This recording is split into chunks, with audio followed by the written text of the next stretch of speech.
ओम नमो भगवते वासुदेवाय। देखिए, मनुष्य के वो 4 मनुष्य कैसे हैं, वो कौन हैं जो केवल किस काम के करने से 4 ही लोग नष्ट होते हैं।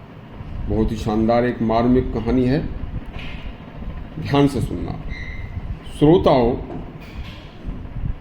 आचार्य चाणक्य कलयुग में बहुत बड़े धर्मज्ञ राजनीतिज्ञ हुए हैं। उन्होंने अपनी पुस्तक चाणक्य नीति में एक श्लोक लिखा है। श्लोक है, असंतुष्टा द्विजा नष्टा संतुष्टा एव पार्थिवा सलज्जा गणिका नष्टा लज्जाहीना कुल स्त्रिया। इस श्लोक का अर्थ बहुत ही मार्मिक है, क्योंकि महाराज चाणक्य राजनीतिज्ञ होते हुए भी धर्मज्ञ राजनीतिज्ञ थे। इस श्लोक का अर्थ आपको बताता हूँ। अर्थ बहुत ही ध्यान से सुनने लायक है, आपके हृदय के कपाट खोल देगा। देखिए, नंबर 1, असंतुष्टा द्विजा नष्टा। इसका अर्थ है कि असंतोषी ब्राह्मण नष्ट हो जाया करता है। क्यों कि ब्राह्मण को शास्त्रों में कभी भी असंतोषी होना नहीं बताया।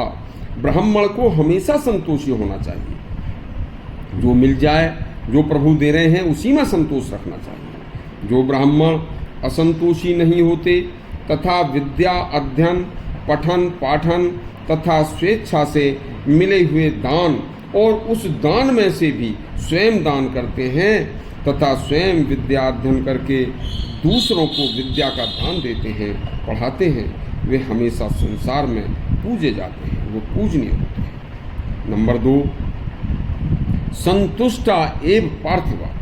पार्थिव कहते हैं राजा को। आचार्य चाणक्य कहते हैं कि राजा को कभी भी संतोषी नहीं होना चाहिए।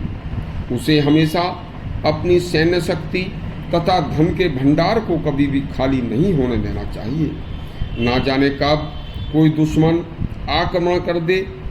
यदि आपकी सैन्य शक्ति कमजोर है तो वह आपके ऊपर कब्जा कर लेगा, तथा यदि धन भंडार बहुत कमजोर है तो आप प्राकृतिक आपदा के समय पर अपनी प्रजा की रक्षा नहीं कर पाओगे। देखिए, प्राकृतिक आपदा कब किस समय कब आ जाए ये नहीं पता होता। फिर राजा का ही यह धर्म होता है, राजधर्म होता है कि उस प्राकृतिक आपदा से कैसे अपनी प्रजा की रक्षा करें। तीसरा नंबर आता है कि सलज्जा गणिका नष्टा।